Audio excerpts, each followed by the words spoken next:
volvemos al tema. Vale, esta otra comunicación la presenta Beltrán Roca conmigo.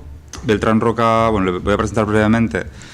Bueno, el título de la comunicación es Revitalización sindical en Euskal Herria, debates, experiencias y propuestas. Beltrán es investigador en la Universidad de Cádiz y ha trabajado pues, sobre la cuestión de la revitalización sindical en general, sobre el análisis del conflicto laboral, de la huelga, de los procesos de reestructuración en astilleros de Puerto Real, y tiene varias publicaciones. Voy a citar 2 o 3 porque yo creo que son de bastante interés, ¿no? Sobre astilleros de Puerto Real, que hace con otros autores de análisis El pueblo en la calle, bueno, la historia del astillero de Puerto Real, publicado en 2009, un libro publicado por la Fundación Anselmo Lorenzo que se titula Contrapoder sindical, que recoge relatos de conflictos laborales, yo creo que mayormente del sindicato CNT, editado en 2003, de conflictos en centros de trabajo, con mucha intervención de sindicalismo comunitario, y otro documento publicado por la Fundación Alternativas, titulado Transformaciones del trabajo y movimiento sindical, una renovación necesaria, ¿no? Donde hace también propuestas al respecto. Bueno, quiero decir con esto para contextualizar, él es antropólogo, ha trabajado esta cuestión. Yo con él he trabajado cuestiones que tocan con la sociología del trabajo y del poder, y bueno, de alguna forma el hecho de yo estar aquí y ella allí, y parece que a veces Euskal Herria es como, bueno, llama la atención cosas, y ha llamado la atención el sindicalismo aquí, y en concreto un sindicato que es ELA. Entonces,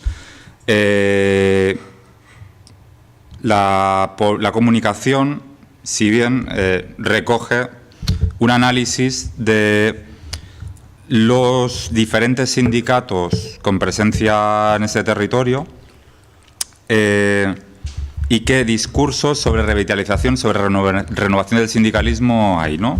Pues por citarlos, principalmente, ¿no? La PSK, CNT, CGT, UGT y comisiones. Se coge mayormente las resoluciones, propaganda, conflictos, convenios firmados por esas centrales sindicales. Digamos, no entramos en ámbito sectorial o en otros ámbitos. Entonces, un poco la idea de la comunicación es analizar estos discursos y propuestas sobre renovación sindical, señalar qué puntos nos han llamado la atención del sindicalismo que desarrolla ELA y de los instrumentos que utiliza, como puede ser la caja de resistencia, y ofrecer con el caso estudiado serie de propuestas y recomendaciones aplicables al conjunto del movimiento sindical, con el caso y con el resto de propuestas. Bueno, el primer punto, voy a centrar en el primer y segundo punto, resumiendo, analizando un poco los documentos sindicales de la mayor parte de sindicatos, digamos, instalados o con presencia aquí. Algunas de las cuestiones que entendemos relevantes sobre la cuestión de la revitalización sindical es el análisis y de cómo intervenir en aspectos concretos, ¿no? Por ejemplo, las nuevas formas de flexibilidad o de fragmentación de la estructura productiva y de la fuerza de trabajo, como pueden ser con empresas, o sea, la utilización de empresas multiservicios, trabajo a distancia, etcétera, etcétera, ¿no? Sobre esta cuestión, a nivel de congreso creo recordar que no, pero sí a nivel de documentos de debate al respecto y de documentos generados, UGT y comisiones tienen bastantes trabajos al respecto. ¿Cómo hacer frente a esto? Bastantes sindicatos, UGT, comisiones, CNT, también ELA, digamos, en su práctica, piensa en la sección sindical de empresa, de centro de trabajo, de grupo de empresas, como forma de hacer frente a estos mecanismos de fragmentación y de división, digamos, de la actividad productiva que fragmenta el empleo, ¿no? Respecto a la cuestión otra cuestión que entendemos interesante o importante respecto a la revitalización sindical es la acción sindical en el centro productivo, ¿no? Comentaba John, pues si no tienes poder en la empresa estás jodido, ¿no? ¿Quién está mirando mayormente esta cuestión de acción sindical en el centro productivo, pues entiendo que ELA, CNT, yo creo que también en parte ELAP, al menos lo ha reflejado en alguno de sus documentos congresuales.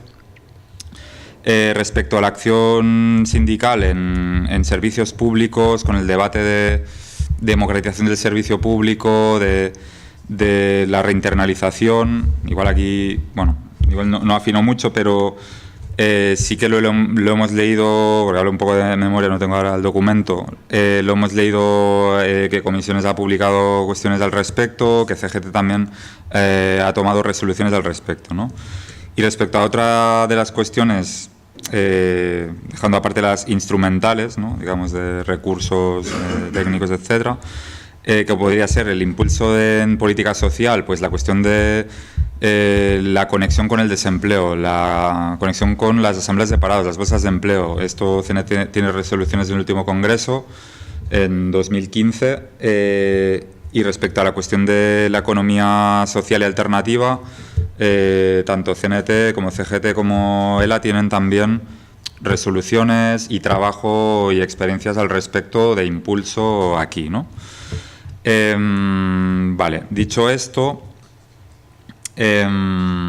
respecto a el análisis de caso, nos centramos en la cuestión de la negociación colectiva, porque llama mucho la atención que es algo que no hemos visto a ningún nivel, digamos, ni investigador ni profesional en otros lugares del Estado español, es cómo se ha hecho frente a la reforma laboral, ¿no? Y en concreto a la cuestión de cómo la reforma establece el límite de la ultraactividad, cómo permite el descuelgue de condiciones pactadas vía artículo 4182.3, cómo evidentemente facilita el despido y cómo prioriza el convenio colectivo de empresa cargándose el mínimo sectorial, ¿no? Entonces, esos cuatro elementos, bueno, analizando un poco la acción sindical desarrollada por ELA, él hace un planteamiento de oponerse a la reforma para que, como dicen ellos, no entre en las empresas, ¿no? Actuando de facto el sindicato como legislador o generador de normas que de alguna forma contrarresten las contrarreformas aplicadas en los mercados de trabajo, ¿no? ¿Cómo se ha instrumentado esto? Por un lado, cláusulas con contenidos instrumentales en la negociación de los convenios, es decir, meter en las cláusulas, acabo esto y continúo. Meter en las cláusulas de la cuestión de la ultraactividad indefinida o alargar la ultraactividad, que pese a que tú tengas un convenio, por así decir, firmado a 2 años, en esa tregua temporal que hay en la confrontación, tú tienes la posibilidad de mantener esas condiciones y mientras negocias el nuevo convenio, ¿no? Entonces, se introduce vía negociación colectiva, lo que te quita la ley, digamos, te lo da la fuerza o la acción sindical y la negociación colectiva. Cláusulas también de inaplicación de condición, o sea, de imposibilidad de inaplicación de condiciones de trabajo, es decir, que el convenio está blindado a que no se pueda descolgar de él, ya sea por directamente especificar que no se aplique el artículo 41.82.3, ya sea porque en caso de inaplicación exija acuerdo entre partes, ¿no? Ahí también esta variante. Y luego hemos visto alguna cláusula donde se limita el despido por la vía de incrementar el despido objetivo por 20 días a 45 días por año, 42 mensualidades, por negociación colectiva. Entonces, digamos, CNT, por ejemplo, tiene planteamiento de introducir cláusulas de eliminar la posibilidad de despido y solamente poder recurrir a medidas de flexibilidad interna. Otra vía puede ser incrementar tanto la indemnización por despido que no permita, o sea, que obligue de alguna forma, fuerce a las empresas a no despedir, ¿no? En esa lógica de mantener el empleo y de política de pleno empleo. Entonces, por otro lado, el elemento de la negociación empresa-empresa es algo que también... Estoy acabando ya. Es algo que también el sindicato CNT en su 11º congreso aprobó como como forma de construir la negociación colectiva sectorial, el negociar empresa a empresa con una plataforma común, pues bueno, ELA lo está aplicando en aquellas empresas, o sea, por dos vías. Por ejemplo, la huelga de residencias del 2013 se estableció una plataforma común y se convocó, digamos, huelga en todas las empresas donde había presencia y se desconvocó en aquellas que se iba firmando el acuerdo común, con lo cual, ante el descuelgue, o sea, la caída del convenio sectorial, que no cubría, se da esa cobertura a todo el sector de esta forma. Y lo mismo con estas cláusulas, en el caso, me he olvidado una cuestión, con el caso de procesos de despido colectivo o reducción salarial, donde en paralelo a forzar con convocatoria de huelga indefinida la retirada de las medidas de despido, firmar un convenio con cláusulas de blindaje contra la reforma laboral, ¿no? Esto hay 6 o 7 casos que ya hemos visto. Vale, voy terminando. ¿Cómo ELA consigue esto? ¿Cómo lo explica y cómo se ve que funciona? Pues porque dispone de una caja de resistencia confederal que da un subsidio de huelga suficiente, si no recuerdo mal, 800 o algo más euros al mes. Evidentemente que se financia con una cuota alta y que de alguna forma permite que la convocatoria de una huelga indefinida ejerza la suficiente presión económica a la empresa para que ceda a cláusulas que en otros parámetros no cedería, ¿no? Bueno, termino un poco así. La idea es un poco, para conclusión, analizar buenas prácticas sindicales, ejemplos satisfactorios o interesantes de lucha, de forma que se puedan poner en común y que de alguna forma el movimiento sindical lo conozca para poder, digamos, reproducir aquello que se considere conveniente, ¿no?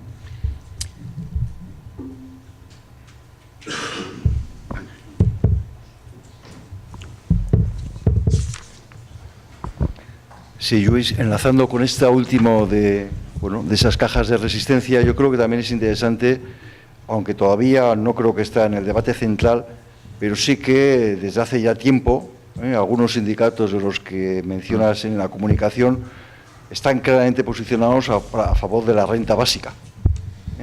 Entonces, bueno, yo creo que es un tema que desde esta facultad estamos claramente profundizando.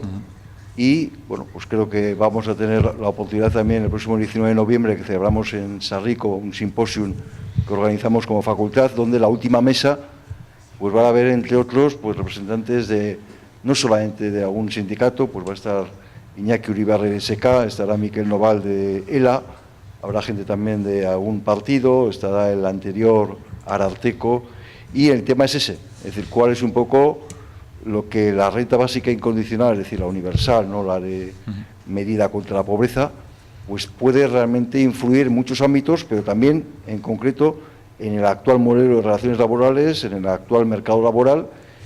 Y bueno, yo creo que es un tema que, pues en el último 1 de mayo fue el tema central ya, el año pasado ya de SK, que es un sindicato quizá que lleva más años trabajando aquí a favor de esto, pero que hay muchos más sindicatos que ya se lo plantean.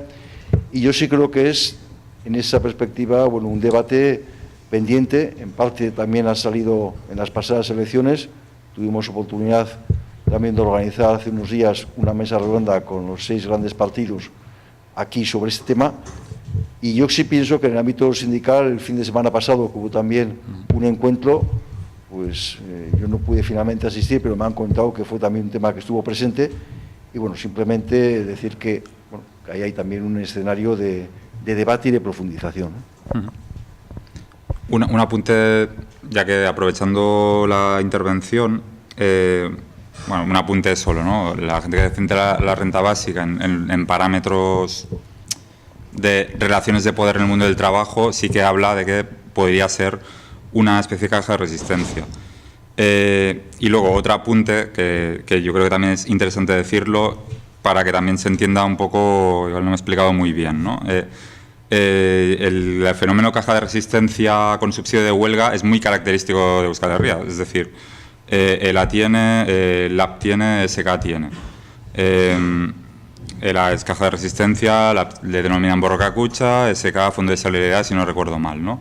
Pero es característico también de una dinámica y de, si me permitís, una especie de marco autónomo de sindicalismo combativo que bueno, aúna ciertas características de interés a la hora de, digamos, debatir con el sindicalismo presente en el resto del Estado español.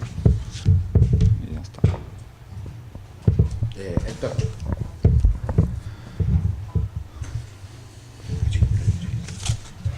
Yo no sé si lo explicas en la ponencia o no, o sea que igual puedo esperar, pero como ha salido varias veces, pues ya le tengo curiosidad. Yo no conozco la caja de resistencia, entonces dos preguntas. Una, si es incondicionado y universal, es decir, es un automatismo, vas a la huelga y percibes, porque por ejemplo, vamos, todos los sindicatos de vertiente anarcosindicalista tienen caja de resistencia estatutaria, quiere decir CGT y CNT tienen caja de resistencia estatutaria, pero desde luego solo para los supuestos de solidaridad.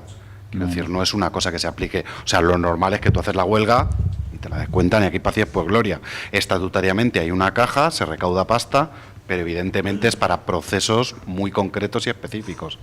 Entonces, no, yo te explico. La caja, de las cajas de resistencia que estamos hablando, bueno, CGT yo creo que no, igual me corriges, pero vale, o sea, las cajas yo creo que son homónimas, digamos, homologables a las que puedan tener la PSK, es como la que tiene la USO, en el sentido de que tiene un reglamento, o sea, los afiliados van a la huelga y a partir del tercer día, depende del reglamento, o el quinto, o no sé qué, cobran tantos euros día para resistir, para poder cubrir los gastos de huelga, que es muy diferente a tener un fondo de tu cuota que vaya a gastos jurídicos, lo que sea.